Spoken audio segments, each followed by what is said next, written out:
Nuestro canal en YouTube, Exitosa Noticias.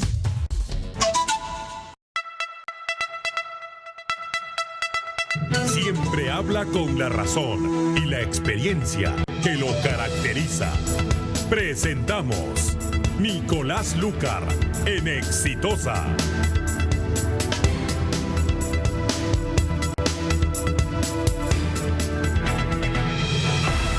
Muy buenos días y bienvenidos a los que recién se unen a la sintonía de Exitosa. Estamos en todo el Perú, más de 65 ciudades, en Lima en el 95.5 de la FM, Exitosa. En internet en vivo, en televisión, en el canal 11 de Movistar. Asústense, porque estamos creciendo y nadie nos para. Hoy día es cumpleaños de nuestra productora Gisela Magariño. Felices, ¿cuántos años cumple Gisela? 25 ya. Finalmente cumple 25. Y es cumpleaños también del fundador de esta corporación, don Higinio Capuñay, que me dice, no hable de mi cumpleaños. Ya todo el mundo sabe que es tu cumpleaños, Higinio. Que tiene una historia que alguna vez me gustaría contar, sinceramente. Solo les puedo decir que este hombre a los 8 años ya trabajaba. Que viene de abajo, es un emprendedor ejemplar y por eso tenemos esto, tenemos este espacio extraordinario, ¿no? Abierto a peruanos que como él han tenido que luchar por tener lo que tienen. Y ese es el gran mérito de don Higinio Capuñay. Desde acá un abrazo, Higinio. Y no voy a decir más porque no le gusta que hablen de eso. Es una historia de novela de su vida. Pero en fin, vamos a entrarle con todo. Primero, ¿qué vamos a preguntar hoy día en las redes sociales? ¿Qué piensan del indulto? Si les parece bien la marcha. Es decir, hay una encuesta que dice el 54, 56% está a favor, pero hay gente que está en contra activamente y que hoy día va a salir a manifestar. Es altamente probable que la Corte Interamericana de Derechos Humanos emita una resolución en contra del indulto. O sea, se viene pues un desmadre con este tema que lamentablemente, en vez de ser un paso en la reconciliación de los peruanos, por la forma en que se ha manejado particularmente, lo que ha generado es más controversia que puntos de encuentro. Pero hablando de controversias y de desencuentros, está con nosotros don Abel Salinas, ministro de Salud, uno de los Avengers del APRA. Porque ayer, ¿cómo se me pasó? Jorge del Castillo es el Kenji del Partido Aprista Peruano. Bienvenido, Abel. Muchas gracias, Nicolás, un placer. Y bueno, mi saludo al señor Capuñay. Y ya entiendo que no le gusta que los mencionen, pero seguramente son personajes que vale la pena que el Perú los tenga como ejemplos. Nosotros, los Salinas, mi abuelo cultivaba la tierra, mi abuelo tenía las uñas negras. Un buen día decidió dejar el campo, estudiar contabilidad por correspondencias. No había el internet, el tema virtual. Cuando había en esa época escuelas americanas. Era una escuela americana, una universidad. Que no era por internet, era por correo. Era por correo, claro, era por correspondencia, así se llamaba. Y se hizo contador y además envió a la universidad casi simultáneamente a mi padre, a la escuela de ingeniería, a hacerlo ingeniero, y a mi tío Saúl a hacerlo médico en Buenos Aires, Argentina. A La Plata. Él estuvo en Buenos Aires. En Buenos Aires, ya. Ahora vive en Nueva York, ya jubilado. Pero el abuelo Pedro Damián Salinas, yo lo digo y se lo digo siempre a mis hijos, cambió la historia de los Salinas. A nosotros, a mis hermanos, a mí, obviamente nos tocó más fácil, ya unos peldaños avanzados por mi padre. De manera tal de que yo reconozco y creo que es muy sentido, Nicolás, lo que has tratado de contar acerca del señor Capuñay, porque me identifico con ese tipo de historias. Ahora, hablemos de política. A ver, primero, ayer estuvo Jorge del Castillo y me dice acá, yo no tengo nada que ver, a mí no me metan, que por qué Abel Salinas, pregúntenle a él, y estaba celebrando en el almuerzo. Claro que sí. Instalación. Porque ustedes han celebrado esto, ¿no es cierto? A ver, lo primero, yo recibo la invitación de la Premier hace algunos días previos nada más, muy pocos días previos a la juramentación, y entendí que habían muchas personas a las que ella estaba entrevistando. He leído en la mañana unas declaraciones en Gestión. Inmerecidamente ella se sintió muy impresionada, es una palabra similar que usa en la entrevista, con mi trabajo. Yo soy un profesional médico, empecé en un hospital público como asistente, llegué a ser director, luego pasé al ministerio, fui asesor de algunos ministros de salud, estuve en el Consejo Nacional de Salud, en la Superintendencia de Salud, a nosotros fui superintendente adjunto, de manera que mi trabajo público y mi trabajo por la niñez, por la infancia o por la salud en general es un tema que yo vengo trabajando desde hace mucho tiempo. Seguramente eso fue lo que le interesó. Ahora, el problema, Abel, es que esto te ha costado la expulsión del partido, aunque estoy leyendo acá que el Comité Ejecutivo Distrital de La Victoria, es decir, no solo ha recibido el respaldo, el saludo de dirigentes como Jorge el Castillo, sino de comités de base, ¿verdad? Para que ven con simpatía el que tú estés en el gobierno, ¿no es cierto? Y no solo tú, ¿no? Sino... Yo lo que veo, además, es que si bien es cierto, esto tiene sus ordenamientos internos donde se maneja. Yo presenté una licencia, seguramente se tramitará, y con mucha satisfacción he escuchado no solamente al secretario general, al congresista, al compañero Elías Rodríguez, refiriéndose que esto tiene su procedimiento, pasará a una serie de comités y se verá. Si procede o no procede, yo no voy a discutir una licencia ni una amnistía en un set de televisión, por más que seamos, y respeto tu programa, porque eso es un tema interno. Y yo creo que ha sido... Ahora, ha sido un exabrupto, ¿no? Alan García ha salido así a darles con palo, estaba muy molesto, los han considerado traidores y no sé... O sea, yo no tengo y la expulsión como que ha sido un procedimiento que en todo caso debió seguir otro curso, ¿no? Yo no sé si el presidente... O sea, ayer Jorge del Castillo decía, Alan García se ha pasado años hablando del debido proceso con respecto a sí mismo y no lo aplica con respecto a sus propios compañeros. Yo la verdad que no he recibido ningún comentario del presidente García. Es cierto que yo no soy de su entorno cercano, me tocó conocerlo y trabajar con él en plan de gobierno en la última campaña. No tuvimos mucho éxito, pero lo trabajamos y así lo conocí.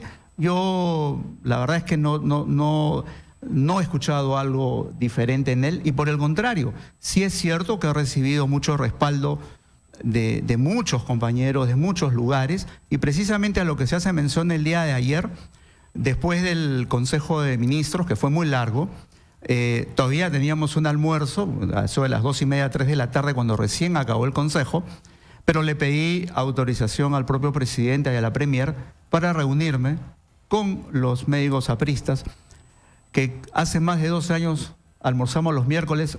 Yo voy con cierta regularidad, a veces por el trabajo no se puede, y donde han pasado muchísimas personas, apristas y no apristas, técnicos de diferentes lugares, y ayer lo que se trataba, estuve muy poco tiempo lamentablemente, se trataba de felicitarme, porque además lo que yo represento no es solamente mi propio trabajo, lo que hemos trabajado en equipo, dentro del partido y fuera del partido es muy amplio. Así que yo es lo que recibí, una felicitación. Ahora, a ver, vayamos al asunto que... Es decir, estamos en una situación políticamente muy complicada y va a ser muy difícil, pero hay que lograrlo, que el país siga funcionando más allá de lo que diga Barata la próxima semana, que va a ser destructivo para la clase política, ¿no es cierto? Y que los grandes problemas del país tengan respuesta, y que esta sea una respuesta continua y que corresponda a políticas de Estado, por ejemplo, en la situación de salud. Y la salud pública en el Perú, es decir, te voy a contar, Abel, un caso absolutamente cercano a mí. Hay una persona, se llama Bertoni Gómez, que trabaja conmigo hace muchos años. Su mujer tuvo un problema, no creo que sea infidente si lo revelo, tuvo esta preeclampsia, ¿no es cierto? No, preeclampsia no se llama, prolapso. Ok. Me llamó desesperado, fue a Salud, además al superhospital que hay en Villa María, no sé cómo se llama, no me acuerdo ahorita. Kaelin. El Kaelin, ¿no es cierto? Sí, es una asociación público-privada. Entonces, llamé a las amistades que hay con los periodistas, con la gente que maneja imagen, y logramos que operen a su esposa relativamente rápido. A ver, hace más de un mes que esta mujer tiene una sonda. No consigue una cita con un urólogo. Le ha dado, no una, 2 infecciones en el camino.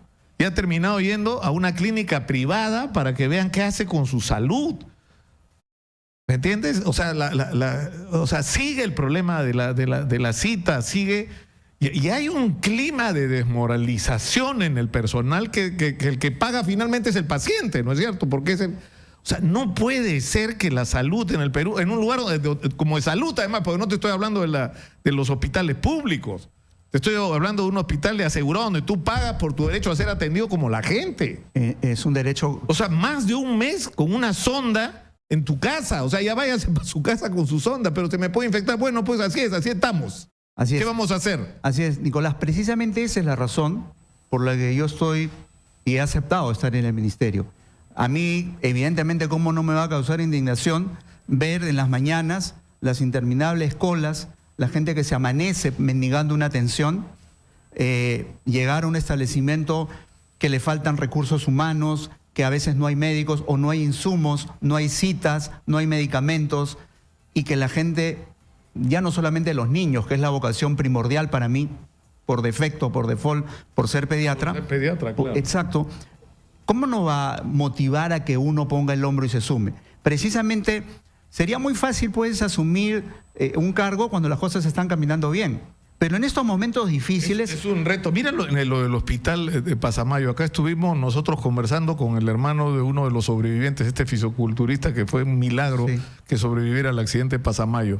Lo llevan al hospital. En el hospital no había tomógrafo. Y te juro, Abel, hace un año hablábamos que no funcionaba el tomógrafo en el hospital. Entonces, ¿qué se hace? Se terceriza, ¿no es cierto?, el servicio del tomógrafo, pero como el CIS le debe a los señores que dan el servicio privado, entonces no atienden a los pacientes porque hasta que el CIS no paga. Entonces, están muy mal las cosas. A ver, ¿cómo hemos podido llegar a ese límite, a ese extremo? Y fíjate, Nicolás, que lo que se tiene que hacer, estoy seguro que todos los actores en salud, los gremios, el Colegio Médico, la Federación Médica, el Sindicato de Enfermeros, los trabajadores, todos los que tengan que ver con la salud, todas las organizaciones profesionales, estoy seguro que vamos a coincidir en que lo que necesitamos es reforzar nuestro primer nivel de atención, que es el anillo de contención, donde el 80-85% de la patología, de las enfermedades que adolecen nuestra población pueden ser solucionadas. Lo que hace falta en un modelo preventivo promocional, y lo que hace falta es tomar la decisión. Pero para tomar la decisión, y aprovecho estos micrófonos y este espacio, Nicolás, para hacer un llamado a todos ellos, porque lo que necesitamos en salud no es más conocimientos. Yo no vengo con la solución bajo la mano, yo no vengo con... No soy un clarividente, lo que puedo decir es que necesitamos un pacto en salud. Tenemos que ponernos de acuerdo. Pero eso tendría que ser el primer paso, y no se le puede atribuir la responsabilidad. Yo puedo dar fe a lo largo de todos estos años en que estoy sentado frente a un micro, de que acá se ha pretendido hacer una reforma, una transformación del sector salud, no solo sin los médicos, enfermeras, trabajadores, sino incluso en contra de ellos. Así es. O sea, es como pretender reformar la educación peruana contra los maestros. O sea, eso no lo puedes hacer. Son ellos los que te van a transformar la salud. Definitivamente. Por eso no quiero caer en la pretensión de decir que nosotros vamos a hacer la reforma de salud. No. Nosotros vamos a hacer y tomar acciones en conjunto, con la participación de todos. Invito a todos a este pacto. Y después de eso los resultados dirán si verdaderamente hicimos los cambios, si verdaderamente fue la reforma o no. Yo no la vengo a anunciar. Yo vengo a anunciar un pacto en salud. Vengo a anunciar lo que todos ya sabemos que tenemos que hacer y que tenemos que poner el hombro para hacerlo. Porque quienes sufren son los que tienen precisamente menos recursos, los más necesitados, los más desposeídos. Ellos son los que sufren más esta inequidad, esta injusticia. Claro, porque, por ejemplo, este tema de priorizar el primer nivel de atención para que no te ocurra que una persona que tiene una diarrea está en la cola, en la emergencia de un hospital, un señor tiene un balazo en la cabeza. Así es. Es decir, se juntan pacientes que podrían ser atendidos en una posta con pacientes que requieren una atención altamente especializada. Y eso es por el colapso del nivel primario de atención. Así es, y porque no estamos, claro, no estamos ordenando esa oferta que nosotros la llamamos, nuestra oferta y la demanda que existe, no la estamos... cualquier hospital, tenemos el ejemplo del hospital más grande que tiene el Perú, que es de la Seguridad Social, no pertenece a mi sector, pero que hizo una emergencia, ¿verdad? El Hospital Rebagliati, que ya colapsó.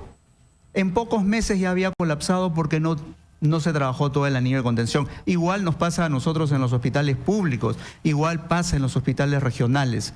Fíjate, por ejemplo, en este tema de la reconstrucción en el norte, los establecimientos de salud dañados, hemos identificado 156 establecimientos. Tenemos ya 1.340.000 soles para atenderlos. Y la indicación que dimos ayer son procesos abreviados, empecemos con los más básicos y donde el daño es leve y que rápidamente puedan estar trabajando. Ahora, a ver, algo que tiene que cambiar también es, porque ha habido mucha discusión sobre el tema de las tercerizaciones, ¿no es cierto? Y las asociaciones público-privadas, y muchas de ellas, sobre todo en lo que tiene que ver en el desarrollo de la infraestructura, han estado atravesadas por la corrupción, por los incumplimientos, etcétera. Entonces, y hay ideas sobre lo que hay que hacer, ¿no es cierto? Es decir, hay que construir un nivel primario de atención extendido por todo el país, por donde cualquier paciente que tenga cualquier problema pueda ir ahí y atenderse e incluso prevenir el empeoramiento, el agravamiento del mal que pudiera tener, ¿no es cierto? Y esa es la medicina bien hecha. Claro, pero el otro tema es que tiene que ocurrir algo que no está ocurriendo. No puede ser pues que los tomógrafos estén malogrados a propósito para generar un negocio con un tercero, ¿no es cierto? Y que los hospitales no tengan las cosas más elementales. Y la discusión no puede seguir siendo, esto es lo que tenemos, es al revés. Esto es lo que necesitamos y a ver cómo lo resuelve la gente del Ministerio de Economía. No a ver qué sencillo te deja para que te resuelvas el problema. Así es, tenemos un nivel que es cierto de falta de transparencia. No puedo dar fe en este momento a algún caso explícito de corrupción. Seguramente los iré conociendo en el tiempo. No es bueno adelantar una opinión hasta no tener todo claro, pero evidentemente no encontrarán en mí un respaldo, alguien que esté avalando ese tipo de cosas. Todo lo contrario. Yo les pido a todos trabajar, pero eso sí, en los márgenes correctos, porque a quien perjudicamos es a ese ciudadano de a pie. En consecuencia, sí, hay mucho de esto. Yo creo que esto tiene que cambiar de todas maneras y no hay que tenerle miedo a la participación de los privados si está bien regulado. Si está bien, fíjate que si nosotros tuviéramos costeado, tuviéramos una tarifa real de decirle, mire señor, nosotros pagamos tanto por este estudio, por este tomógrafo o por este estudio, estaría bien. El que lo tenga en ese momento y el paciente lo necesite y yo le pago. Pero cuando existen negociados alrededor, se cae el proceso. Y eso es lamentable que ocurrió y lamentablemente tenemos un déficit de camas, tenemos un déficit de emergencias, de cuidados intensivos, etcétera, en los hospitales y los privados estaban participando.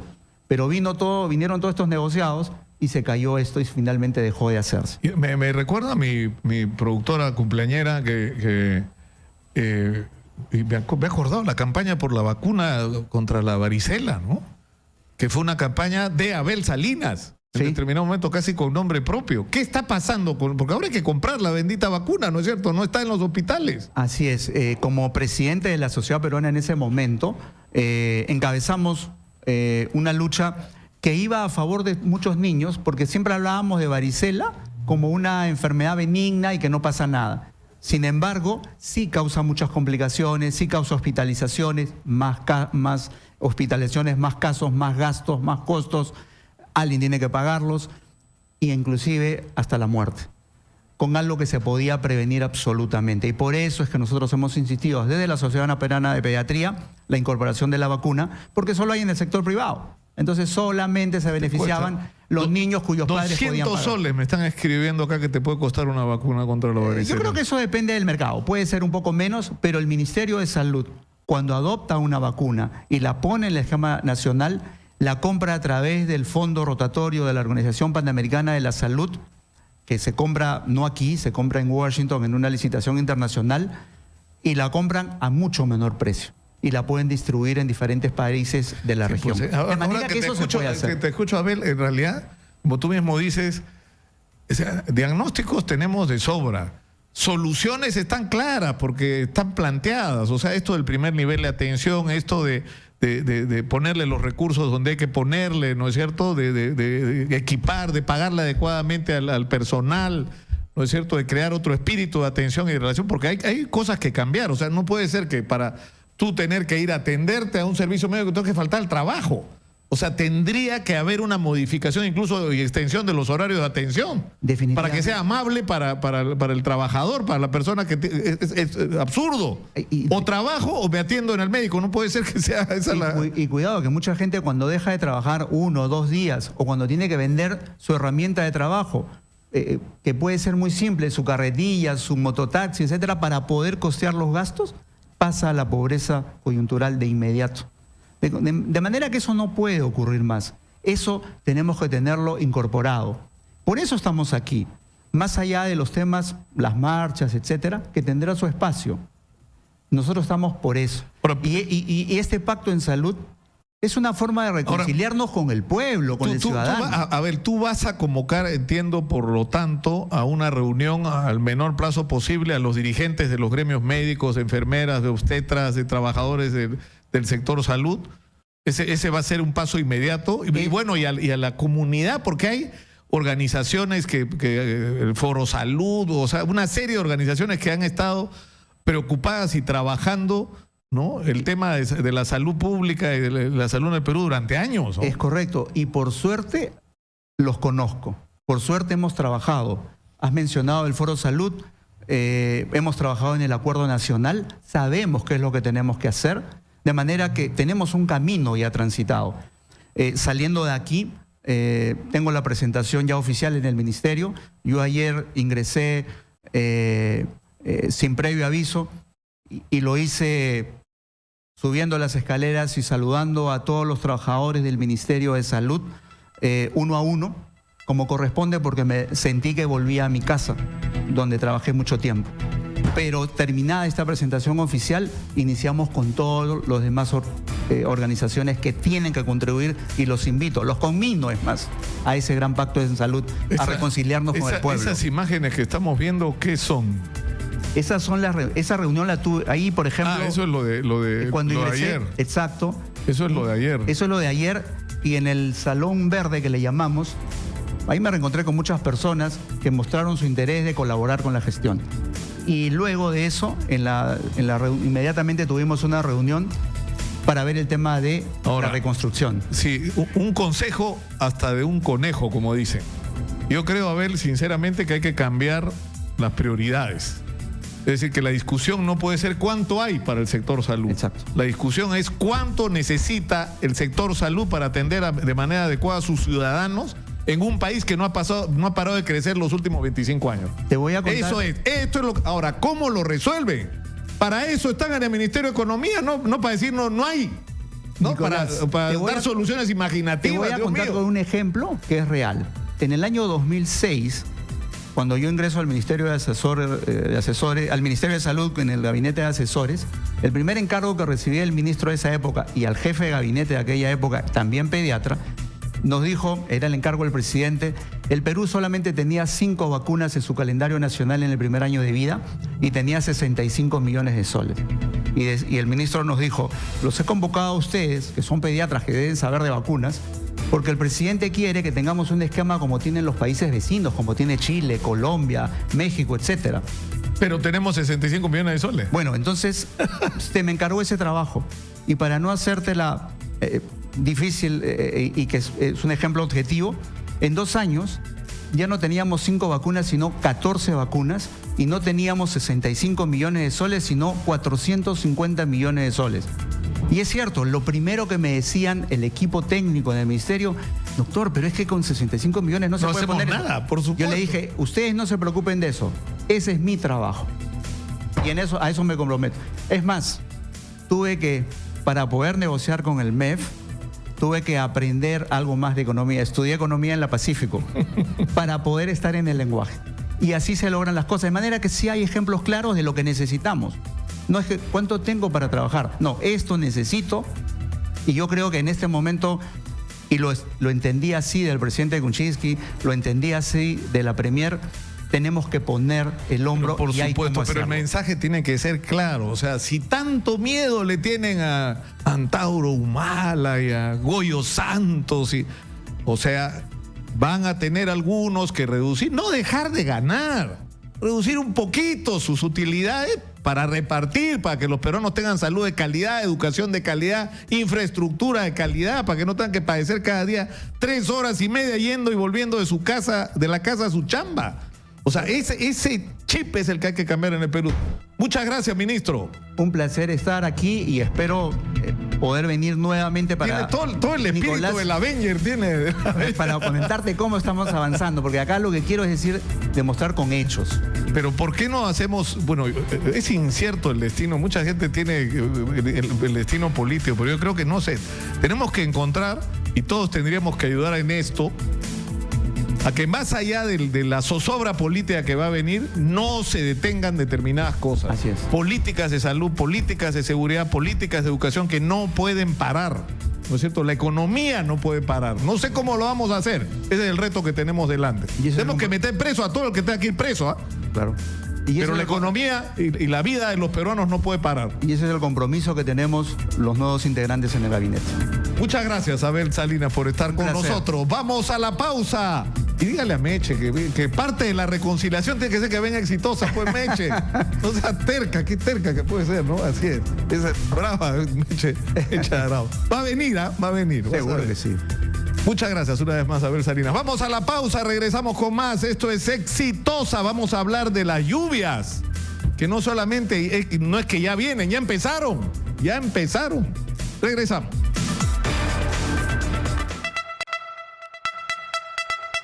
Ya regresamos con Nicolás Lucar en Exitosa.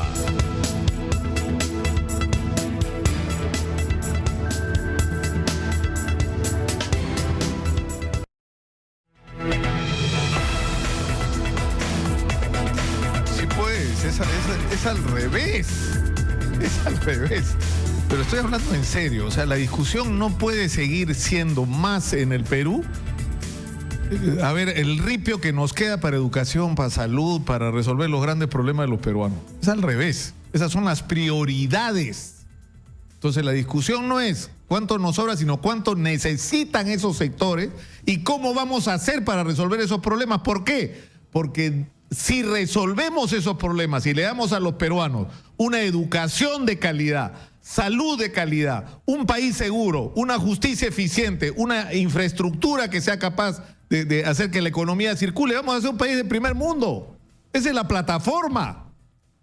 Pero si crecemos y tenemos una educación, que no digo la opinión que me merece, sinceramente, porque me indigna, ¿no? La calidad de educación que le hemos estado dando a nuestros chicos estas últimas décadas, la salud pública, que es una cosa vergonzosa, es una violación a los derechos humanos.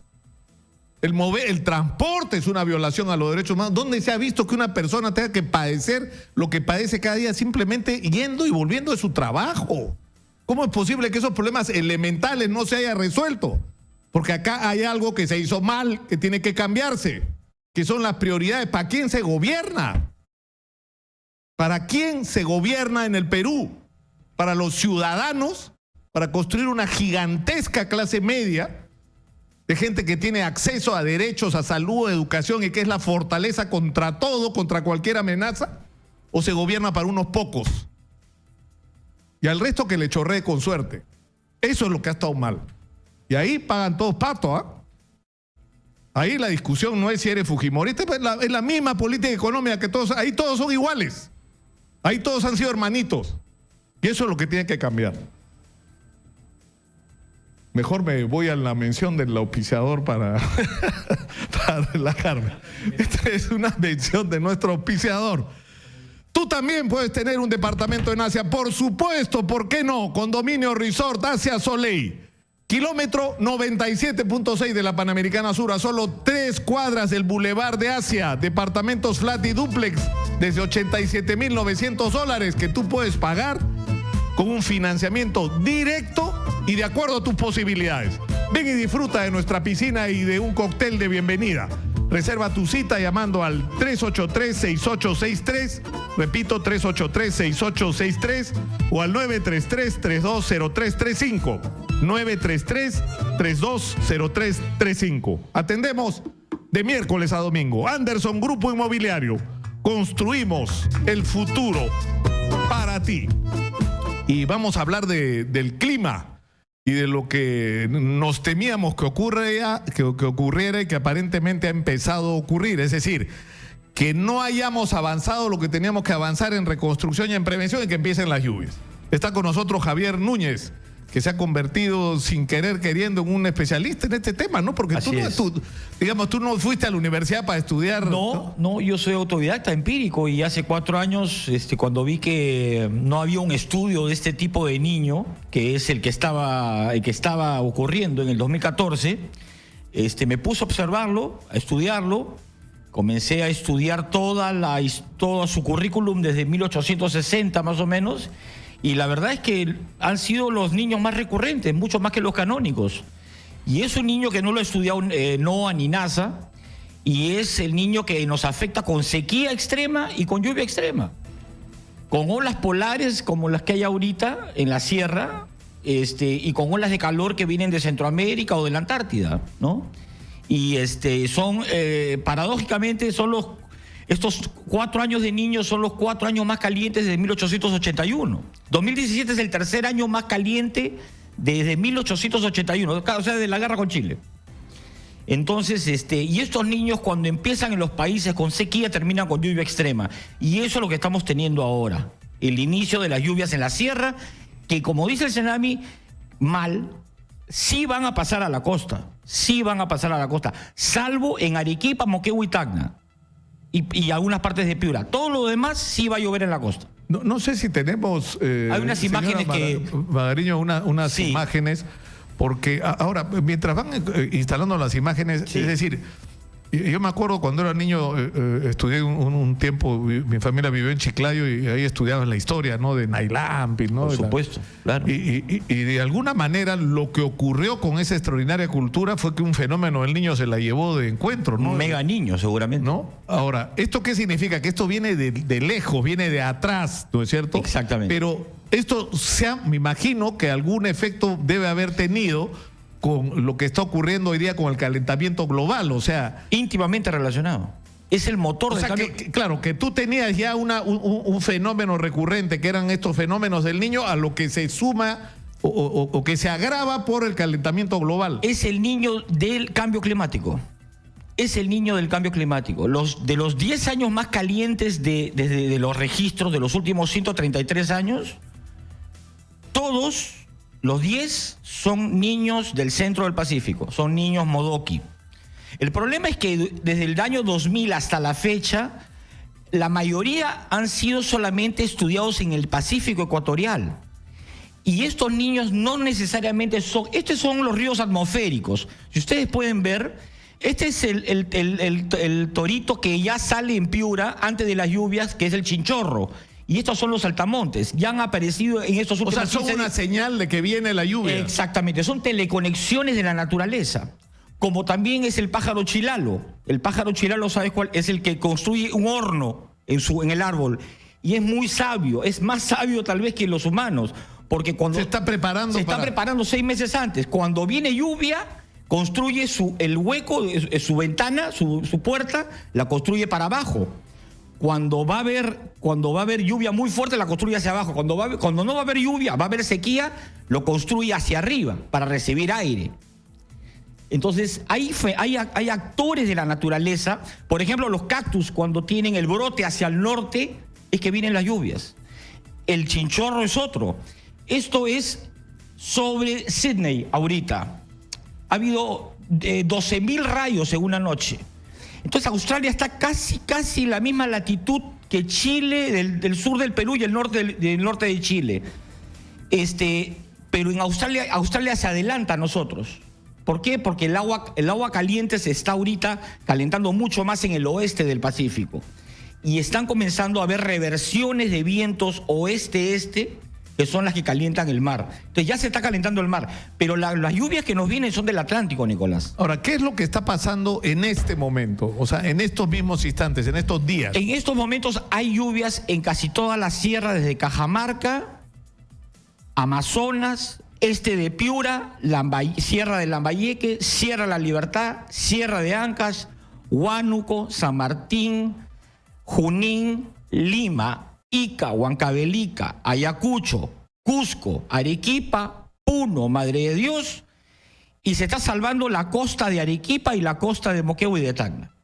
Pero en el verano, cuando el anticiclón pare mucho más de lo que ya está parado ahorita, las olas de frío ya no van a entrar y los vientos tampoco van a enfriar. Lo que contrarresta que la situación sea peor es que vienen vientos fríos de la Antártida, ¿no es cierto? Lo que está frenando que no haya más trasvase es que entre todavía cierto anticiclón unas 3 horas al día, lo he calculado más o menos, 3 horas al día. Más o menos, eso es más o menos diariamente. Ahora, ¿podemos congelar un ratito ese mapa ahí? ¿Qué es este mapa exactamente? Las zonas amarillas o verdes son lluvias moderadas. Si pueden ver, ya hay lluvias bastante moderadas y fuertes. Las azules y rojas son más fuertes. Ya están entrando a cruzar la cordillera occidental de los Andes. Como ves, todo viene del Atlántico. Ahora, hay 2 variantes, 2 caminos que traen las lluvias. Uno que viene por el norte, por el río Amazonas. Todo esto viene del Atlántico con los vientos de acá, desde el este al oeste. Y entra uno por acá arriba y son las que traen las lluvias a Lima. Y hay otra que viene por acá abajo, por el sur, y que es la que produce lluvias en el Cusco, en Madre de Dios, Arequipa, Ayacucho, Huancavelica, Apurímac, Ucayali. Es decir, eso es lo que nos está ocurriendo ahora. ¿Qué es lo que podemos esperar en las próximas semanas y meses? En las próximas semanas y meses es un incremento de las lluvias. Es un incremento de las lluvias, del calentamiento del mar y sobre todo de los ríos atmosféricos. Eso es lo que los modelos americanos GFS o el modelo europeo, el ESMWF, que son los modelos más, digamos, con mayor certeza. Estas son las temperaturas. En Jujuy, en Argentina, hay cerca de 50 grados. El África, Australia. La ola polar es un evento bitérmico extremo, Nicolás. Eso es lo que no entienden los gringos de NOAA. Es un evento extremo, bitérmico. O sea, extremo frío y extremo caliente. Esto de acá lo escribió Acho Yamagata en el año 2009. Lo que llamaba él wavy jet streams, el polar vortex. Entonces, el corriente de chorro no es así, sino es en forma de la U. Forma de U. Entonces entra a Florida, está 10 grados bajo cero. Se han congelado las iguanas. Se han congelado todo. Qué locura lo que está ocurriendo. Es una locura. Pero esto no es niña, pues, y menos débil. Porque si fuera niña, habría sequía. En el año 1999 hubo la peor sequía de muchos años. ¿Por qué? Porque había una niña canónica. Y la anchoveta sobra.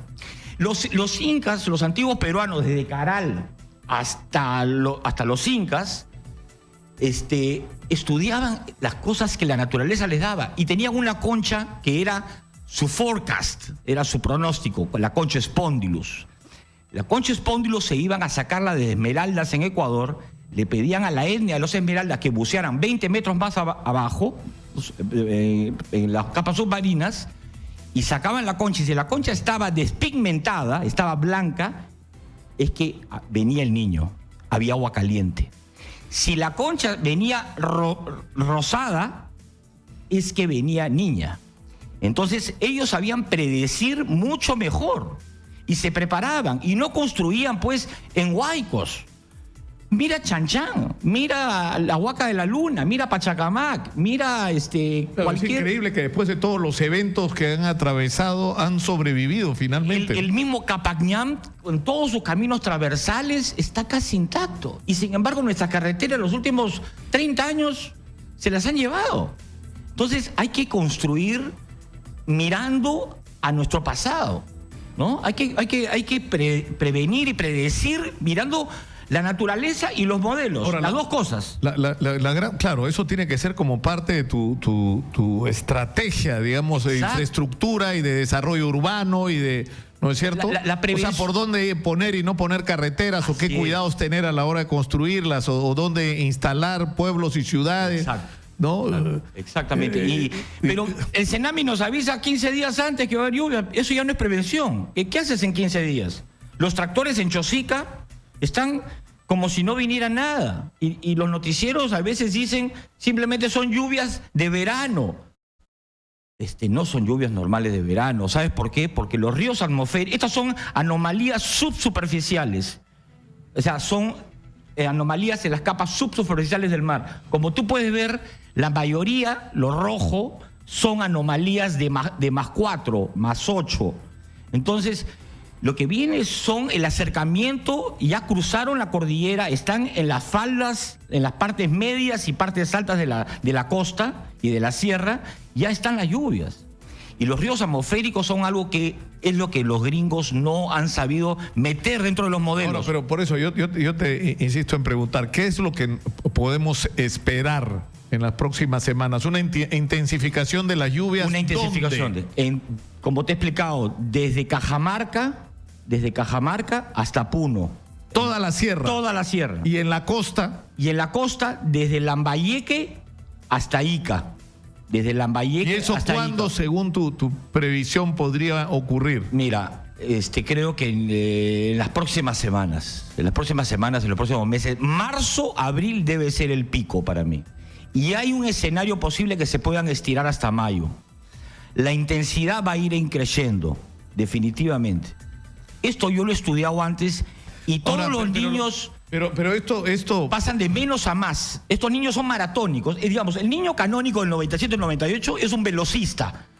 11 meses, onda Kelvin, llega la onda Kelvin, 1, 2, 3, listo. La graficas en un satélite, ves cuando llega, se acopla a la atmósfera y listo. Se acaba y pasamos a niña.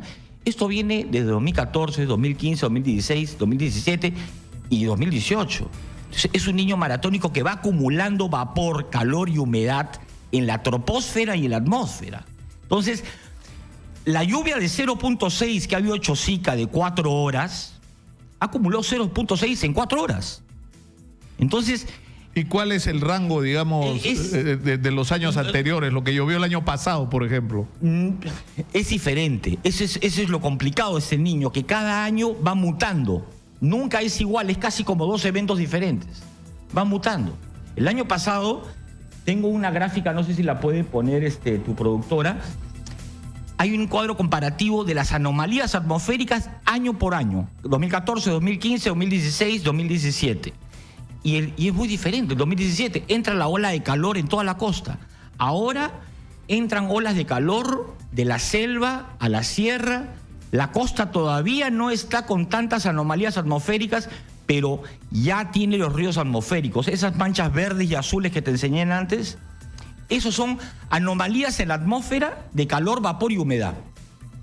Y entonces, cuando eso entra, en Estados Unidos, por ejemplo, están con manchas marrones. ¿Qué cosa significa? Sequía absoluta.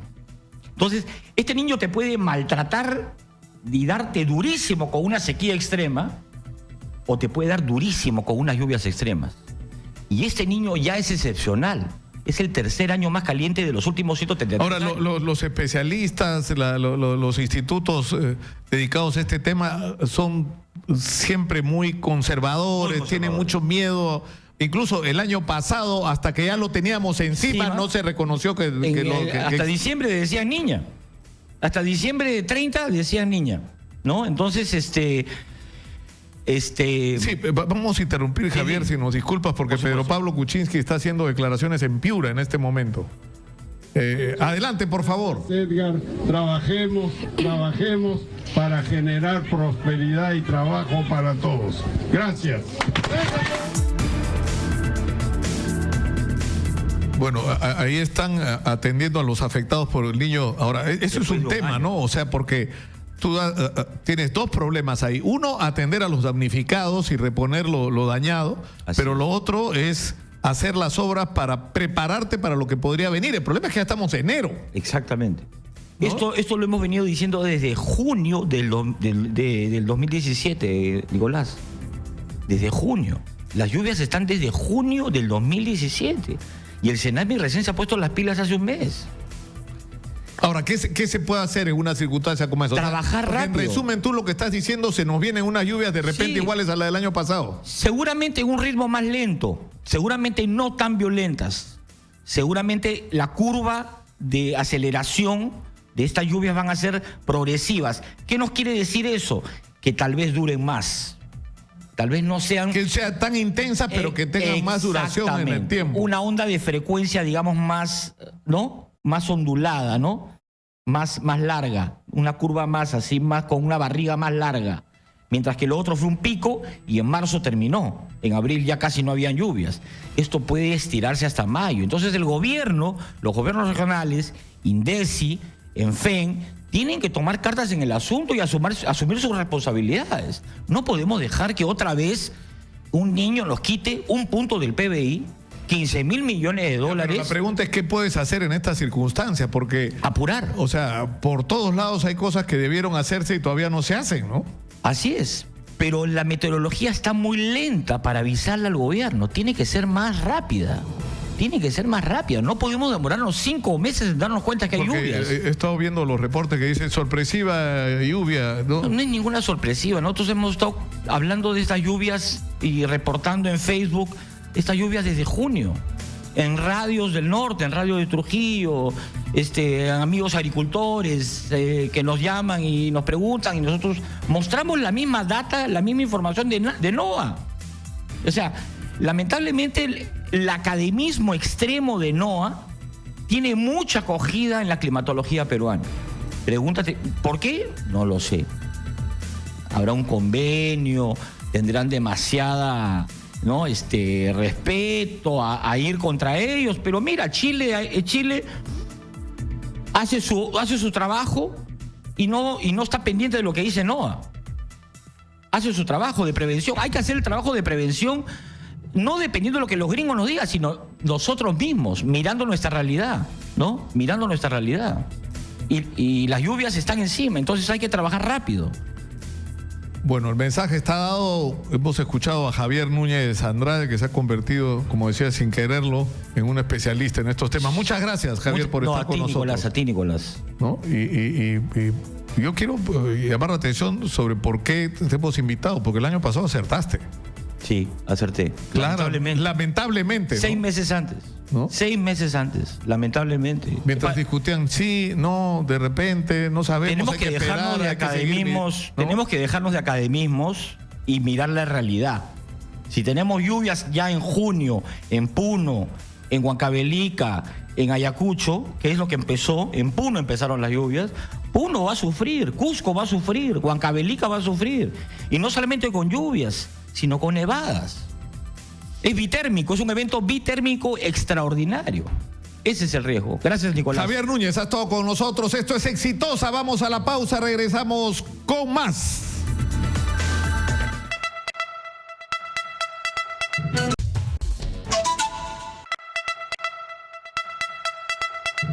Continuamos con Nicolás Lucar en Exitosa.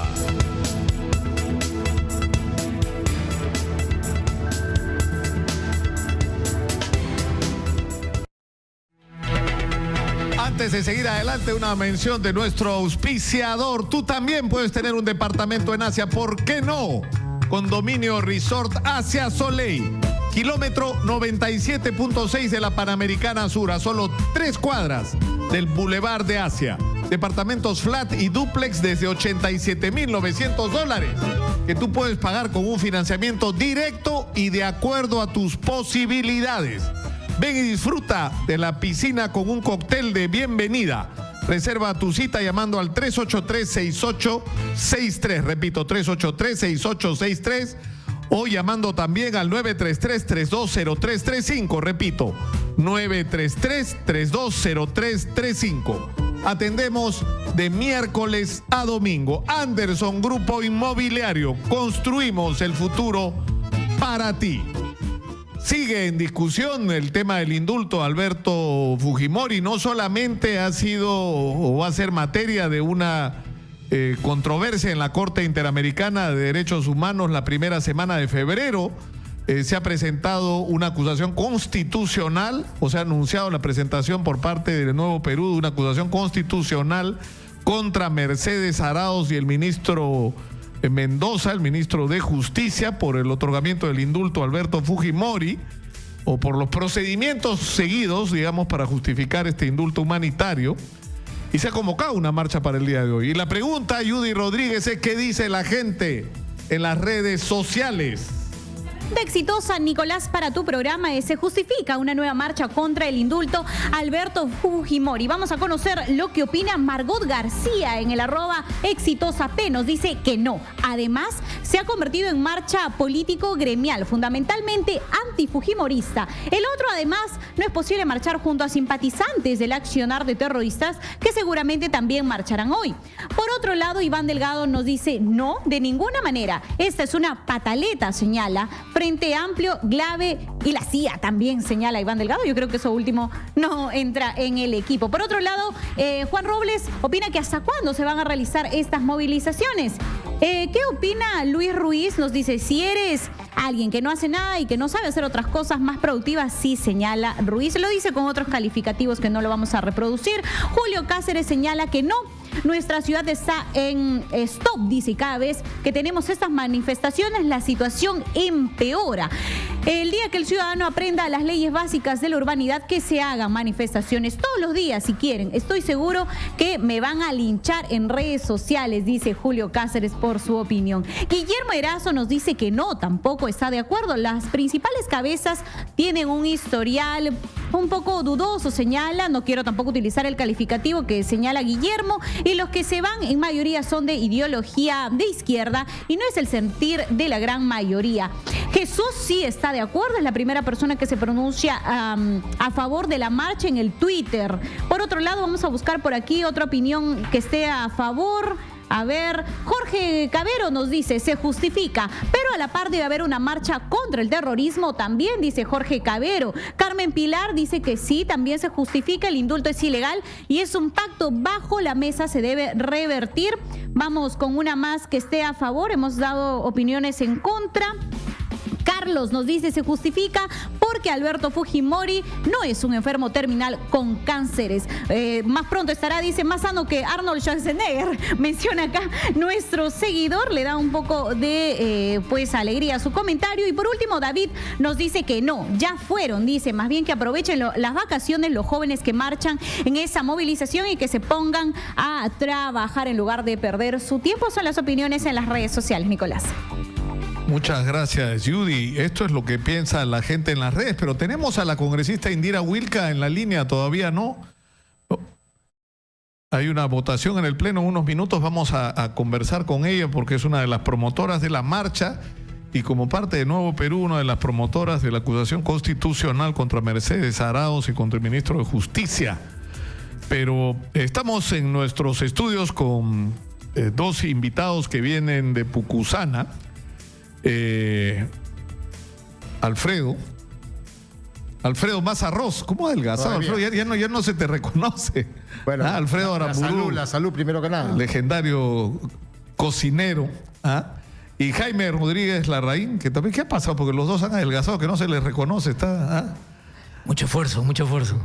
Y ellos vienen en representación de, ¿cuántos son? 15 asociaciones aproximadamente de gente que vive alrededor de la bahía de Pucusana y que se están viendo seriamente afectadas por lo que podemos ver en las imágenes, señora Magariño. No sé si podemos empezar a poner las imágenes. Cuéntenos, ¿qué está pasando exactamente en la bahía? Bueno, hace unos 3 años comenzamos a tener una invasión tremenda de botes foráneos, bolicheras de gran calado, que entraban a la bahía de Pucusana y éramos continuamente víctimas de una agresión brutal de contaminación. Y fue ahí que decidimos comenzar a organizarnos entre todos los propietarios y residentes que vivimos alrededor de la bahía, porque nosotros consideramos que Pucusana es una de las bahías más icónicas y lindas de la costa peruana, y no decir de repente una de las bahías más hermosas que hay en el mundo. Y no podía ser que fuera tan agredida continuamente y en tantos frentes. O sea, nosotros tenemos una agresión por parte de bolicheras que vienen de todas partes del Perú, se estacionan, arrojan la basura al mar, ni qué decir de los desperdicios.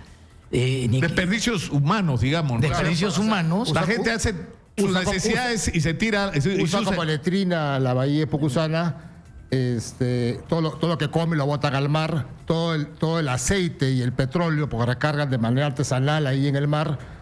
Esa es una parte del problema, ¿no? La otra parte del problema... Ahora, hay gente viviendo en las bolicheras, Sí, ¿no? O sea, usan las bolicheras como vivienda y obviamente esa gente tira la basura al mar sin ningún reparo. Y eso es un poco lo que se puede ver. ahí se ven las imágenes de cómo el mar... Eso es lo que nos bota- llega a todos los residentes. Todos los días. Todos los días nos llega esto. O sea, no es Año Nuevo, esto no es una festividad. Esa es la playa de Pucusana.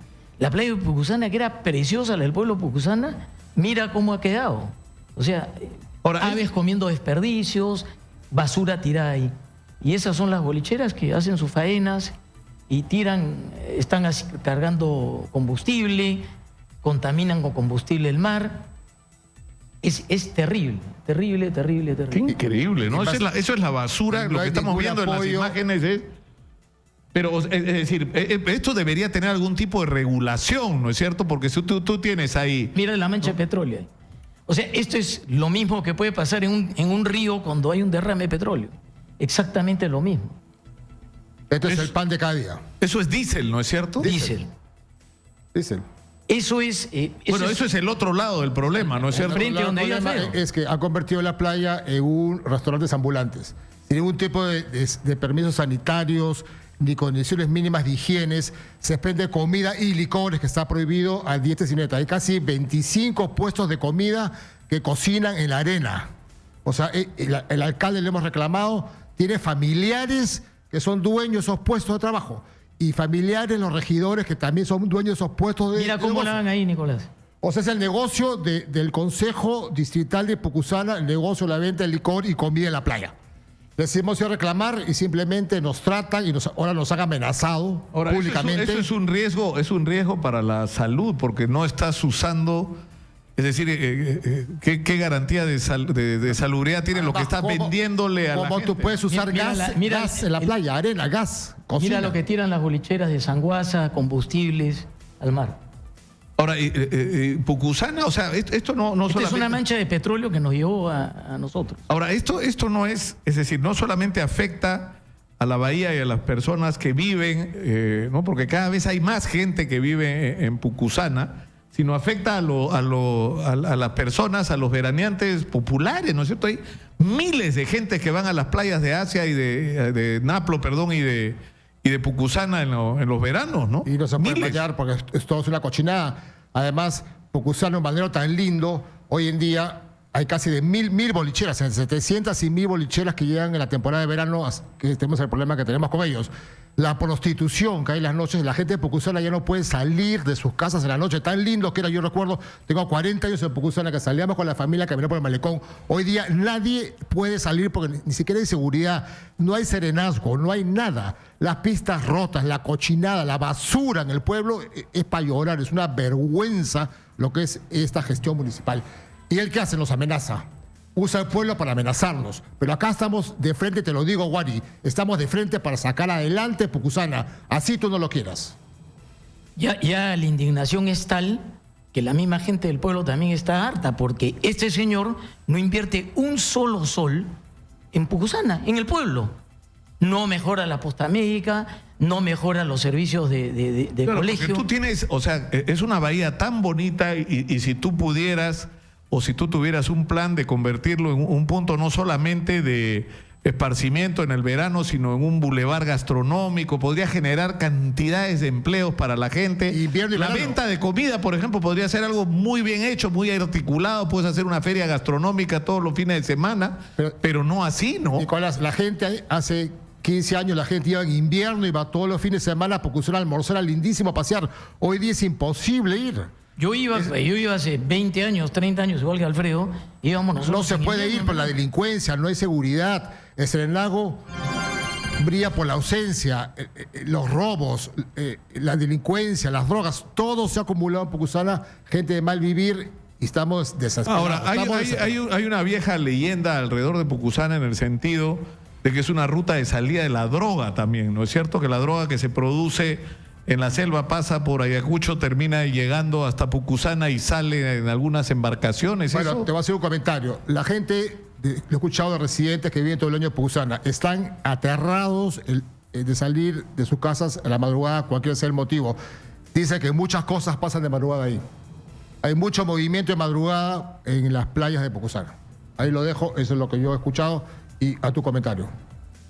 Ahora, O sea, ¿qué que algo hacer pasa. frente a esta situación? Bueno, nosotros hemos tenido, desde el mes de abril que conformamos la asociación, hicimos 4 mesas de trabajo donde asistió la alcaldía, asistió DICAPI, comisaría. DICAPI es la Dirección de Capitanía del Puerto, ¿no es cierto? Sí quiero resaltar que hemos tenido un gran apoyo del capitán de puerto, el capitán de navío César Benavides, que está teniendo una actitud muy proactiva, ha puesto una nueva patrullera y está ordenando para que las bolicheras estuvieran en el fondeadero.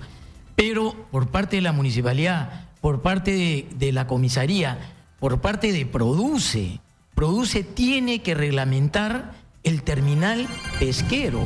El terminal pesquero no lo administra Produce, lo está administrando el gremio de pescadores. Y ese es el gato despensero. Porque es como que poner a administrar las rutas de la Javier Prado los mismos transportistas. Ahora, yo no entiendo, porque acá se mezclan varias cosas, ¿no? Uno es esto de que sea un terminal, pero el otro es, o sea, es posible tener un manejo, o sea, por ejemplo, la experiencia de Santa María del Mar, que es una playa enorme, que es una playa pública, abierta a todo el mundo, y es una playa impecable, pero impecable. O sea, hay un control, la gente respeta las reglas. O sea, está claro que ahí uno no puede andar emborrachándose, tirando las cosas al piso. Hay todo un sistema de serenos y de mujeres de serenajo que controlan. Y la gente cuida su centro de esparcimiento, porque va muchísima gente, no solamente de Santa María, de San Bartolo, de muchísimos lugares de Lima, que van a Santa María porque saben que hay ese espacio, digamos, amigable para el esparcimiento en el verano, ¿no? ¿Tú sabes por qué, o sea, ¿por qué no se puede hacer una cosa así en Pucusana? ¿Sabes por qué, o sea, un mínimo de reglas, ¿no? ¿Sabes por qué, Nicolás? Para todos. ¿Sabes por qué? Porque Santa María del Mar, al igual que Punta Hermosa, tiene un alcalde que pone las cosas en orden. Porque aquel alcalde nos dice que él no tiene nada que ver con el mar, que eso es un tema de capitanía. Y mentira. Porque si él fuera un buen alcalde, él iría y pondría las cosas en orden en Produce, pondría las cosas en orden con capitanía y con la comisaría. Yo te he mandado unas fotos de que la gente de Las Ninfas, que es uno de los rincones más bonitos de la Villa Pucusana, parece una caletita que uno pudiera pensar que está en Italia. Los pobladores, los residentes, no pueden entrar porque los camiones de 3 ejes que están prohibidos de entrar al pueblo de Pucusana entran, se parquean en esa única vía y cierran el y la han acceso. considerado su zona de trabajo. Y cuando los residentes quieran entrar, los insultan, los agreden, les dicen de todo. Ahora, había una alternativa que escuché en algún momento de desplazar el terminal pesquero a la parte de atrás de lo que se llama la isla de Pucusana. Grano de Oro. Grano de Oro. ¿Y qué pasó con eso? Se frustró, ese fue un proyecto que lo estuvo impulsando cuando Rafael Rey fue ministro de Pesquería. Ahí está Grano de Oro, hay gente que inclusive está dispuesto a entrar en obras por impuesto.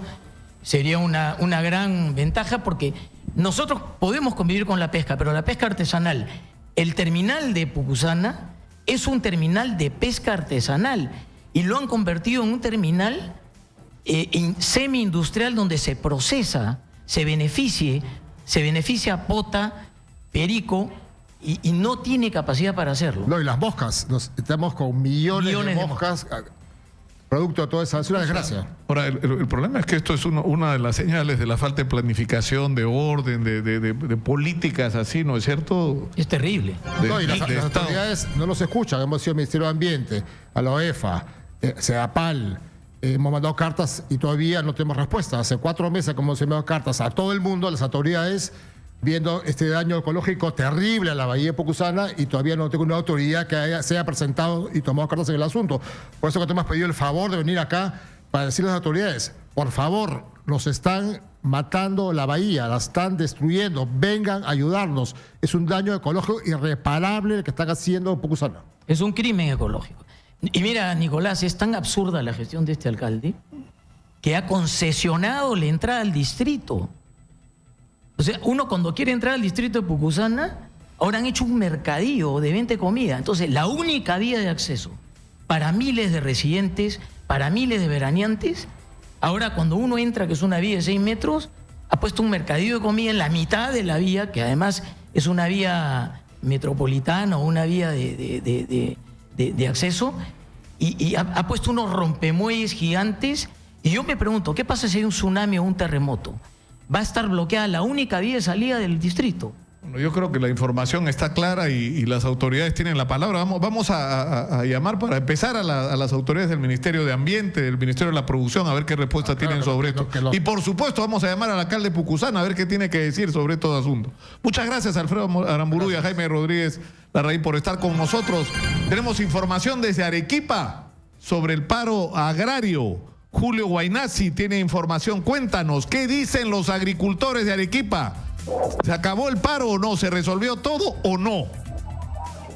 Buenos días, Nicolás Lúcar, amigos de Exitosa. Bueno, sí, efectivamente, información en vivo desde Arequipa.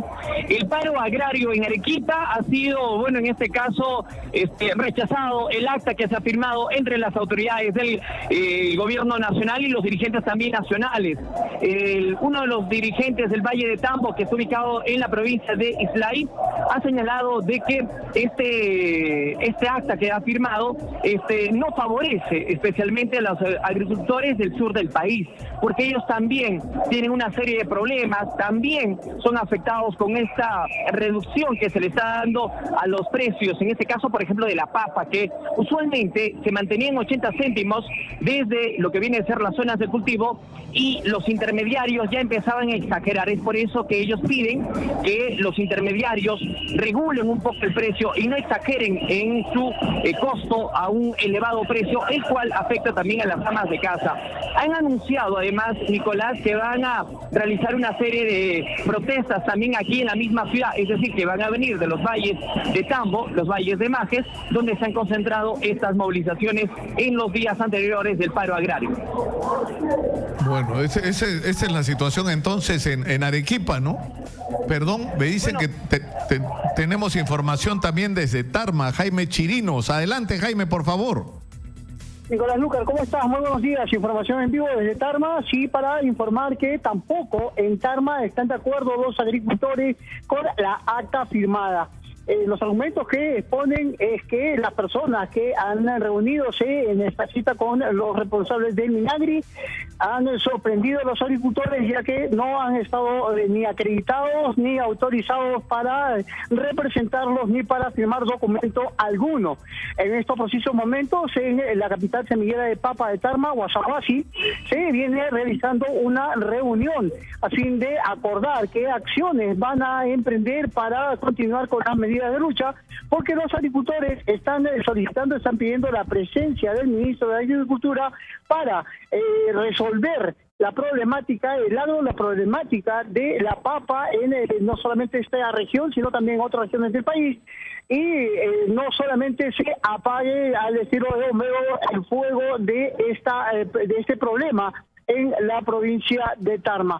También hay nada menos que desconfianza con el gobierno regional para el manejo de $1,5 millones de nuevos soles que se ha determinado a fin de comprar excedentes de cultivos de papa en nuestra región y en nuestra provincia. Se teme de que a Tarma no llegue un sol alguno, siendo el distrito de Guasaguasi y la provincia de Tarma los que han trabajado, han luchado con mayor fuerza, vehemencia para poder conseguir estos mecanismos de resolución del conflicto que está empleando el gobierno. Desde Tarma, Jaime Chirinos para Exitosa Radio.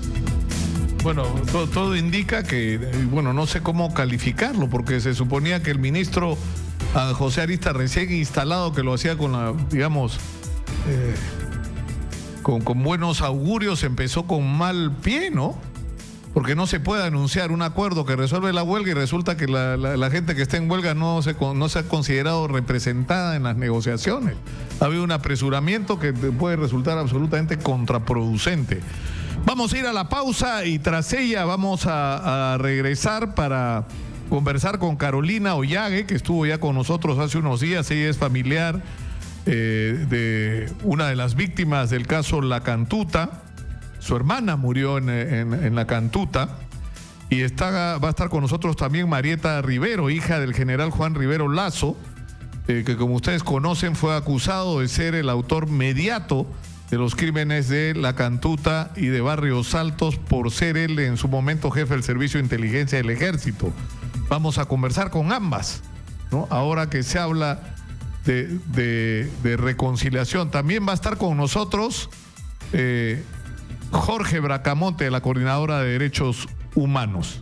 Con ellos volvemos tras la pausa. Ya regresamos con Nicolás Lucar en Exitosa.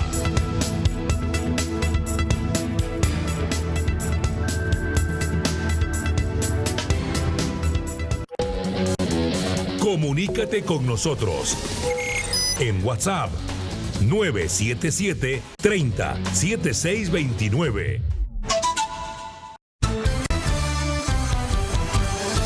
Estamos viendo Nicolás Lucar. A continuación, Exitosa Noticias. Y a las 2 de la tarde, Exitosa Deportes con Gonzalo Núñez.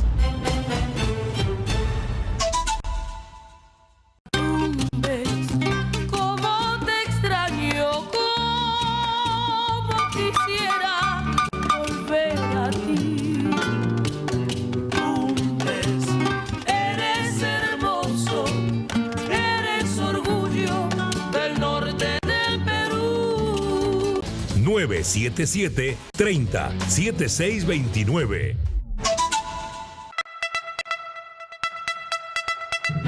Continuamos con Nicolás Lucar en Exitosa.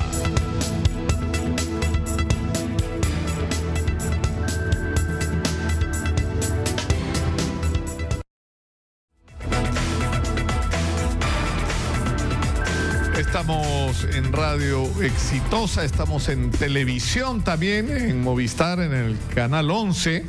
Estamos en todo el Perú. Estamos creciendo cada día más y somos un espacio abierto para todos los peruanos. Piensen lo que piensen y sientan lo que sientan. Esto es un espacio donde todos tienen derecho a ser escuchados. Queremos ser un puente de encuentro entre los peruanos. Y lo que vamos a hacer esta mañana es un esfuerzo para ayudar en esto que lamentablemente no es una realidad en el Perú. Se creó una comisión de la verdad y la reconciliación. Yo creo que esa comisión y ese informe aportó mucho a conocer la verdad. Conocimos mucho de lo que pasó en esta tragedia que vivió nuestro país, pero lamentablemente avanzamos muy poco en la reconciliación. Y por eso es tan importante que los medios de comunicación seamos instrumentos para buscar estos puentes. Y esta mañana están con nosotros Carolina Ollague, cuya hermana fue secuestrada, desaparecida, torturada, asesinada. Su cuerpo fue rociado con ácido, enterrado clandestinamente, mudado y finalmente reconoció. Nunca tuvieron ustedes acceso a los restos completos de tu hermana, ¿no es cierto, Carolina? No, sus restos están totalmente calcinados, imposibles de realizar ni siquiera una prueba de ADN, ¿no? Y perdido en distintas fosas clandestinas. Porque que hasta fue, el día de porque hoy fue trasladado. Así es. Los criminales trataron de esconder las huellas de su delito y... Está con nosotros también Jorge Bracamonte, que es miembro de la Coordinadora Nacional de Derechos Humanos, que reúne a diversas organizaciones que han dedicado muchos años a la defensa de los derechos humanos en el Perú. Y está con nosotros también Marieta Rivero, que es hija del general Juan Rivero Lazo, que tengo que aclarar, no era jefe del Servicio de Inteligencia del Ejército, era jefe en un momento de la Dirección de Inteligencia del Ejército. Y que está en este momento en una situación bien particular. Hace 17 años aproximadamente que está en la cárcel. De estos 17 años, 12 y medio los pasó en la cárcel sin sentencia. Tiene un proceso pendiente ante la Corte Interamericana de Derechos Humanos que ni siquiera ha sido admitido, pese a que fue presentado hace 12 años. Todavía no es iniciado el trámite, aunque parezca mentira. Y es acusado o ha sido sentenciado porque supuestamente fue uno de los autores mediatos de los crímenes de La Cantuta y Barrios Altos. Es decir, que tu papá Marieta habría sido de alguna manera el responsable por haber ordenado o permitido que ocurriera lo que ocurrió con la hermana de Carolina. Bueno, buenos días. Sí, efectivamente mi padre fue director de inteligencia del Ejército, pero sé que estás promoviendo una situación de encontrar la verdad y sobre todo conciliar, ¿no? Yo a Carolina personalmente le he conocido en los juicios, a quien por supuesto tengo el mayor de los respetos, y como ya se lo dije hace muchos años, si yo hubiera vivido lo que ella ha vivido, estaría exactamente en tu lugar. Y respeto tu dolor y lamento mucho estos hechos. Si yo estoy acá y puedo verte de frente al rostro, es porque sé la verdad de mi padre, y como lo ha demostrado en todos los procesos, su no responsabilidad con estos hechos y su no responsabilidad con las personas y autores materiales de estos hechos. No se le ha probado absolutamente nada en todos los procesos. Se han presentado documentación de traspaso de personales y cosas así, todo en fotocopias que nunca se le permitió hacer los peritajes que solicitamos.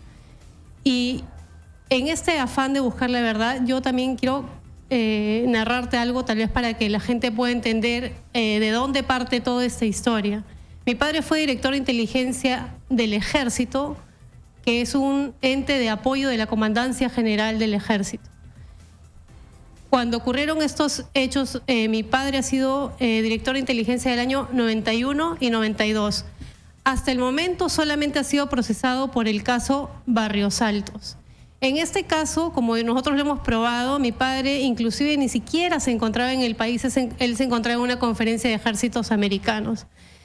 Todos los miembros del Grupo Colina se le ha preguntado uno por uno, inclusive a los colaboradores eficaces, y ellos han declarado en juicio que ellos no recibían ni órdenes, ni, es más, muchos de ellos ni conocían a mi padre.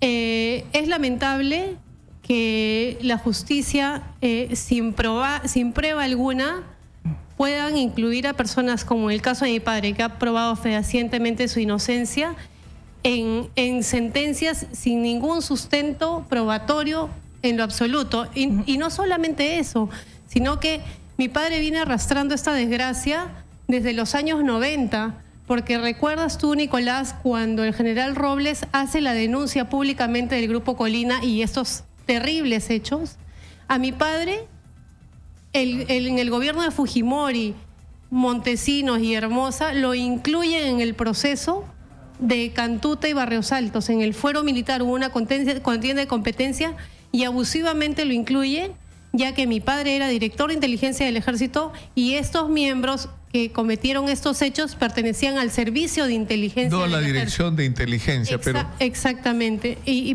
perdón que termine la idea. Cuando a mi padre lo detienen en el año 93 para estos juicios, el mismo general Robles, quien denunció, salió públicamente en un medio de comunicación que es la revista Caretas, a decir que mi padre no tenía nada que ver en estos hechos y que era solamente un chivo expiatorio en ese momento para culpar a un oficial de alta graduación y callar el escándalo público.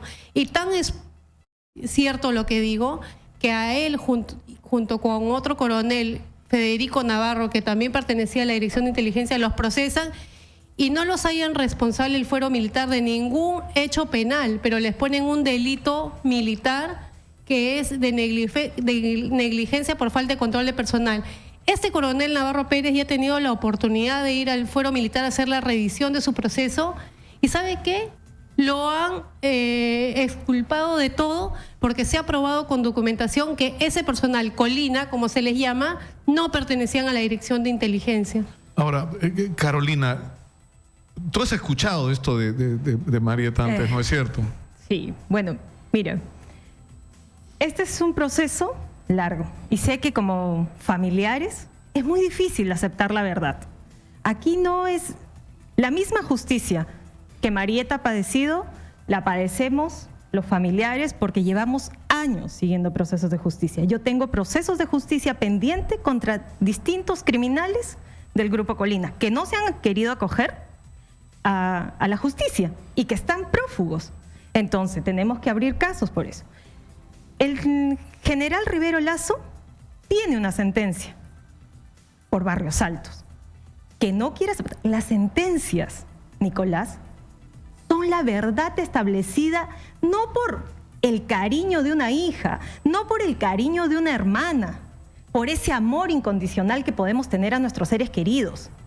Es una verdad establecida con pruebas por un grupo de jueces. O sea, el juez no es amigo tuyo. Es dolorosa, es dolorosa. Si los criminales pensaran en todo el calvario que hacen pasar a sus familiares, yo creo que podrían pensarlo antes de hacer, pero no les importó. Ahora, tú no crees en esta versión del general Rivero, porque, o sea, a mí lo que más me sorprende de toda esta situación es esta paradoja que está ocurriendo. O sea, Alberto Fujimori, mira, no porque lo que se sostiene es lo siguiente, que había una política de Estado, ¿no es cierto? Y que el representante máximo de esa política y por lo tanto autor mediato era Alberto Fujimori. Alberto Fujimori está indultado, está en su casa con su familia. Varios de los autores materiales que fueron procesados ya están libres, ¿no es cierto? Entonces es increíble que esté ocurriendo que... Pero porque se sometieron a la justicia cuando, o sea... a lo que voy es a lo siguiente. En 2001. Claro, pero a lo que voy es que... A Fujimori tuvimos que buscarlo en Japón, 5 años. En Chile, 2 años. Pero es a lo que voy. A lo que voy es que resulta paradójico que en este contexto el general Rivero, que es Lazo, que está preso hace 17 años, sea al final... alguien que está pagando por algo que dice que él no tuvo responsabilidad. Es decir, eso es lo que resulta. Pero hay una sentencia. Es que eso es algo que hay que entender. O sea, hay una sentencia y él está condenado. Porque hay pruebas que demuestran su responsabilidad. Si no quería estar en la cárcel, no debió cometer los crímenes que cometió. Si es inocente, si tiene todas las vías legales para procesar eso. Hay caminos. Ahora, las pruebas las hay. O sea, mira, yo recuerdo que él era apodado el abuelo, porque yo me metí en el proceso judicial para saberme cada uno de los testimonios. Los testimonios de varios miembros del destacamento Colina lo apodaban el abuelo y él era el que financiaba. Es duro, es durísimo. Yo conozco a Marieta desde los juicios y sé... ¿Cuántos años se conocen ustedes? Desde el 2005 que empezaron los juicios orales en la base naval. Perdón, o sea, hace por lo menos 12 años. Perdón, sí. yo entiendo, pero yo no... O sea, hay algo que tienes que entender. Yo no determino quién es responsable. La responsabilidad la determinan esos jueces. Si los jueces se equivocaron, si hay algo que está mal, ellos tienen derecho a la apelación. Seguramente. ¿Se les ha negado el derecho a la apelación como familiares? ¿Se les está negando? No. Se nos ha negado el debido proceso. Sí, porque la innumerable cantidad de pruebas que se ha presentado de la inocencia de mi padre, porque tú estás hablando únicamente del caso Barrios Altos, que no es tu caso. Sí. Tú eres el caso Cantut. Si estamos hablando de que hay que ser respetuosos de una sentencia, esa sentencia, de acuerdo a lo que ha dicho el mismo presidente del Poder Judicial, Duberly Rodríguez, es nula ya que se han excedido los plazos. La justicia tuvo el plazo suficiente y como no tuvo pruebas y no tuvo cómo argumentar, puso autoría mediata. O sea, resulta que ahora en estos casos hay infinidad de autores mediatos. No sé cuántos son los autores intelectuales de un delito. Lo que yo sostengo es que mi padre no tuvo un debido proceso, no se pudieron probar absolutamente ninguna de su participación. Todos los miembros del Grupo Colina, Marieta, como tú lo has visto, porque tú has estado en las audiencias, en lo absoluto ninguno recibía órdenes de mi padre. Ellos hacen supuestos y cuando les dicen a usted le consta lo que está diciendo, todos han dicho a mí no me consta. Y si estás hablando del financiamiento, tampoco se probó el financiamiento. Tan no se probó el financiamiento que el coronel, que era el tesorero, el ecónomo de la Dirección de Inteligencia, que también estuvo procesado, que supuestamente él es el que entregaba el dinero al Grupo Colita, según la hipótesis de algunas ONGs y de la Fiscalía, ese coronel en juicio ha sido absuelto. Entonces, ¿quién entregaba el dinero? Entonces, mire lo ilógico del proceso. Y si estamos tan respetuosos del derecho y del debido proceso, a mi padre, en tu caso, Cantuta, lo procesaron injustamente, como el mismo general Robles lo dijo, que nada tenía que hacer ahí.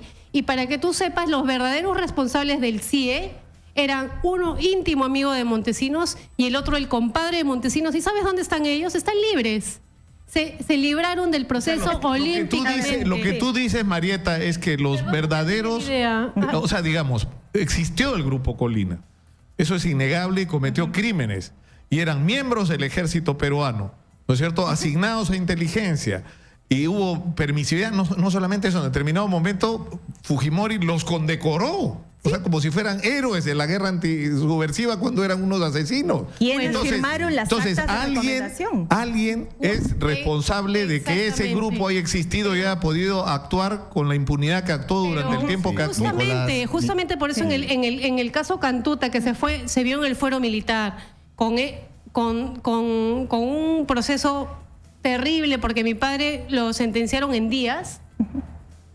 Ahí un proceso fraudulento y con el cual los amnistiaron el año después, que hay que recordarlo. Y en ese proceso no se le dio ninguna responsabilidad penal a mi padre, que también, como estaba tan manejado, le pudieron haber puesto. Bien, pero lo que quiero ir es a lo siguiente, porque de lo que se trata es de llegar a la verdad, ¿no es cierto? Entonces, no hay discusión sobre que existió el Grupo Colina. Ellos mismos han reconocido que eran una estructura paramilitar. La pregunta es quién era el responsable en las instituciones del Estado de que esa organización existiera y se le permitiera actuar. Es más, se le diera los medios para actuar, ¿no es cierto? Y los mismos miembros del Grupo Colina lo han declarado. Marieta, tú dices, mi padre no era la gente del Servicio de Inteligencia. Pero no entiendo cómo miembros del Grupo Colina declaran en juicio y dicen, un tal Sosa Saavedra, que lo apodaban Querosene terriblemente, dice, nosotros recibíamos órdenes del mayor Martín Rivas, el mayor Martín Rivas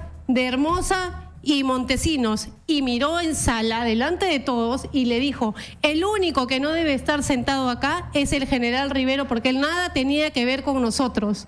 Lo dijo públicamente. Sin embargo, se sabe por el general Robles, por el coronel Pino Benamú, que también ha declarado en el juicio a Fujimori como testigo. El general Pino Benamú trabaja con el general Robles y él es parte de toda esta denuncia que denunció a la luz la existencia de este grupo, y a raíz de eso se sabe públicamente. No es que todo el mundo lo supiera.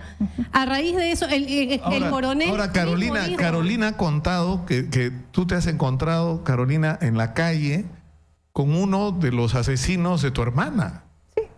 Que ya está en libertad. Sí, por supuesto. Qué duro, Dios mío. Pero es parte del cumplimiento de la ley. Hay algo que hay que entender, y yo entiendo la indignación que puede tener cualquier familiar, desde cualquier ángulo de la justicia que podamos ver en el país. Pero esto es parte de los cambios estructurales que no se han hecho en el país. Porque este padecimiento con la justicia, o sea, aquí con quien tenemos que reconciliarnos es con el Estado, con los gobiernos que no han hecho las reformas, porque no es posible. O sea, hay presos indebidamente procesados, hay gente que, o sea, está esperando un proceso, todo lo que quieras, pero no es con nosotros. Esa reconciliación tiene que ser con el Estado, con un Estado que ha estado ausente, que jamás ha tenido tiempo para ver las causas, por qué sucedió el conflicto, que recién las vimos cuando estuvieron en Lima. Nosotros venimos de familias privilegiadas, no lo puedes negar, Marieta. Nosotros no vimos nada hasta que llegaron. O sea, mientras pasaba en Ayacucho, mientras pasaba en Huancavelica, nosotros no nos dimos cuenta. Sí, pero en mi caso particular, yo sí lo veía desde niña, porque le veía a mi mamá todos los días yendo a velorios a enterrar a un montón de oficiales que venían de zona de emergencia. Pero compara la cantidad de muertos de oficiales. Yo tengo familias militares. Yo he vivido con mi tío, con familia, sabiendo que si se vuela en la base militar hoy día o no, si va a llegar vivo o no.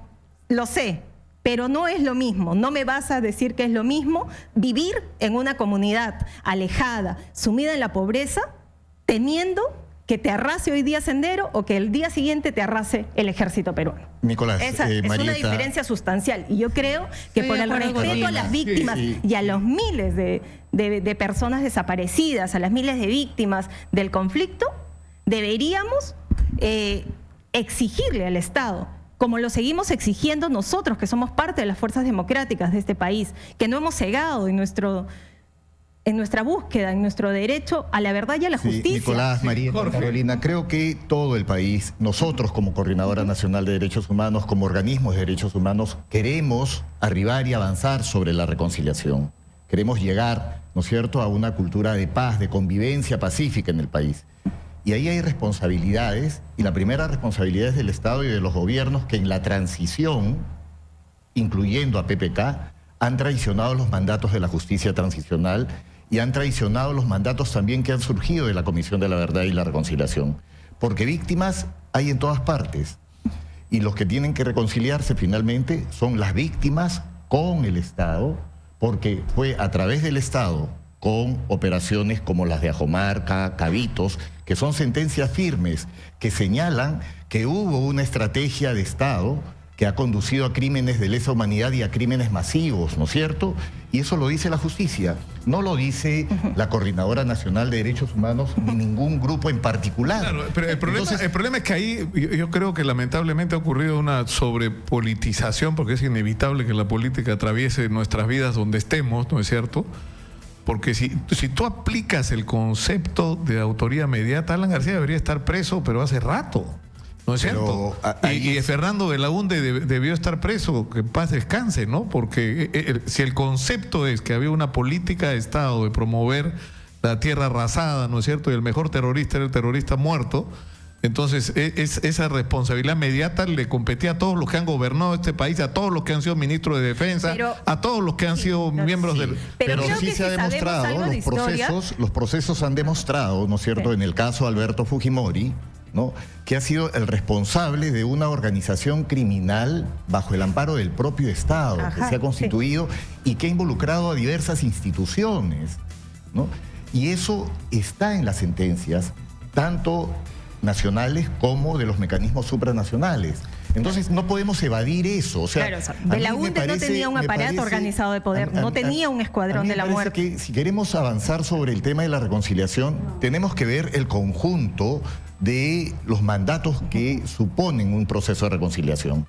Hay una política de memoria, hemos facilitado para que las familias, por ejemplo... Paradójicamente, lo que yo estaba leyendo el libro de Antonio Zapata, que me parece absolutamente recomendable, que...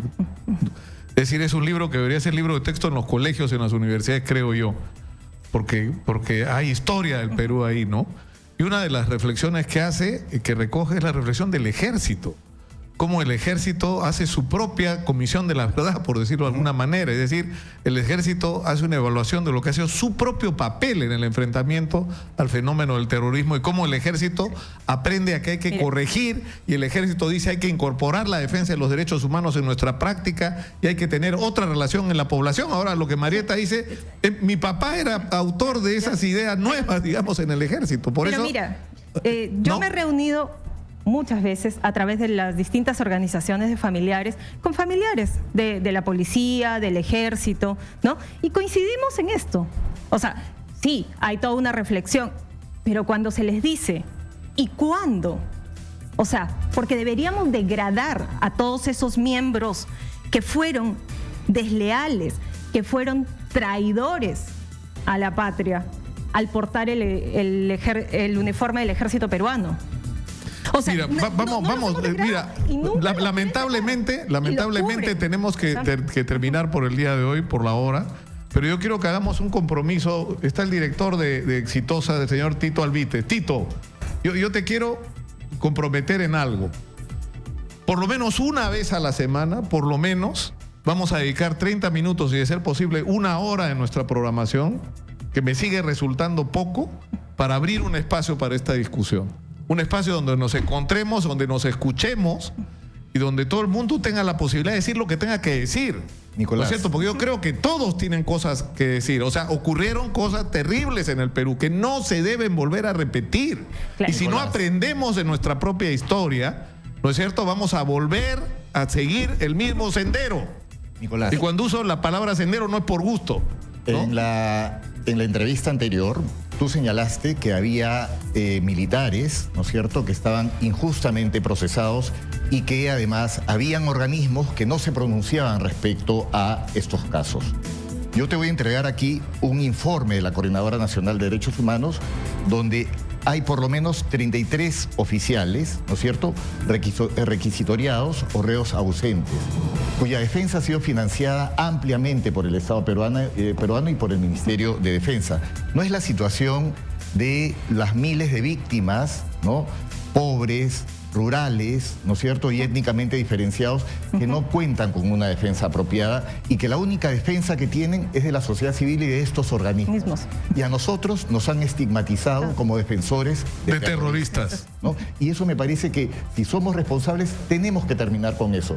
Yo creo que también hay perpetradores y hay víctimas, pero finalmente las familias de los perpetradores también hoy son víctimas. También hoy son víctimas porque tienen que cargar con responsabilidades y con acciones que no han sido suyas. Y también con estigmas que se van construyendo. Yo creo que nada de eso se ha trabajado en toda esta transición por la irresponsabilidad de nuestras élites políticas.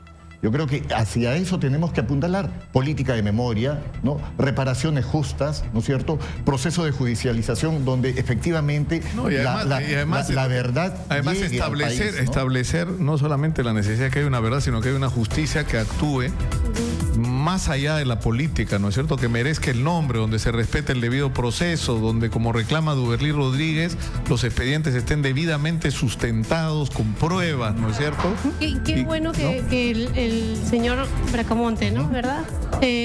Haya nombrado esto y me encantaría de que ustedes, como defensores de derechos humanos, vean también como propio el caso de mi padre, que ha sido violentado sus derechos humanos.